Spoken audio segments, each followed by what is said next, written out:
Our homeowners are working with a local landscape contractor friend to transform the barren backyard into defined areas for eating, relaxing, playing, and homeschooling the kids. Wow, what a transformation. This is dramatic. Yes, this is fun. I like how the rocks are starting to define the spaces. It's fun. It's really beautiful to see when those pathways started taking shape. Yeah. It really helped define where the classrooms are going to be. Would you like to take a tour? I would love to take a tour.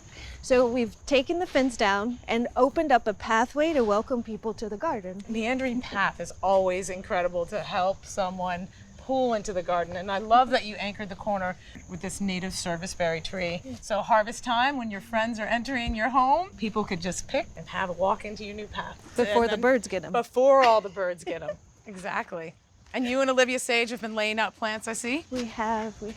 So this is the new patio area. This is. You know, I really like how this wall is anchoring the end. It's also providing additional seating. How are you going to use this space? So we'll bring it out here. We'll have a table out here. The children really like to do schoolwork outside, so we'll have a place for them to come and do schoolwork. Great. So this is our drum circle area. We look forward to having our friends come and bring their drums, and we'll have some stumps around for everybody to sit down on. Oh, that's so fun. And maybe we could put some mulch down just to keep everything clean. Yeah, that'd be a great idea. I love it.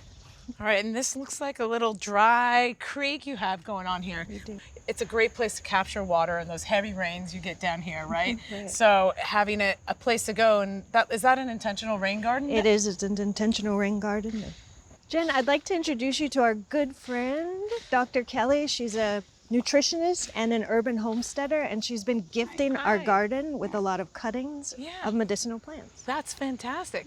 Tell us what you got here for the garden. All right, so we have mountain mints, and mountain mint can be used as a digestive. So let's say if you have indigestion after a heavy meal, it could also be relaxing. Yeah. So for mountain mint, I usually blend it into a tea blend. So I could put it in an infuser tea ball. So you would harvest all the plants, dry them, and then create the tea. Yes. That's so awesome.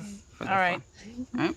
And so this is lavender. And so for the lavender, you use the flower heads. And so that's what these tops are, and infuse it into an oil. And so this could be used for skin, for treating wounds and sores, and it helps speed the healing. Right, and it also has the calming effect. Yeah. All right. Okay. What else we have here? So this one is yarrow. Use the dried flower buds in avocado oil. The yarrow is used for toning the skin. Okay. Yeah. I can't wait for you to do all of this in your own garden. Can't wait to start planting. Yeah, so let's go get planting now. So you see I just put that off, and you can plant these two. Hand me the purple coneflower. And then this is going to grow and multiply. Anyone know what the name of this one is? Butterfly bush? Correct. They really, really do invite butterflies. I think I saw one earlier. Thanks for watching.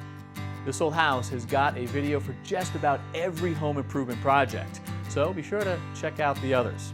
And if you like what you see, click on the subscribe button to make sure that you get our newest videos right in your feed.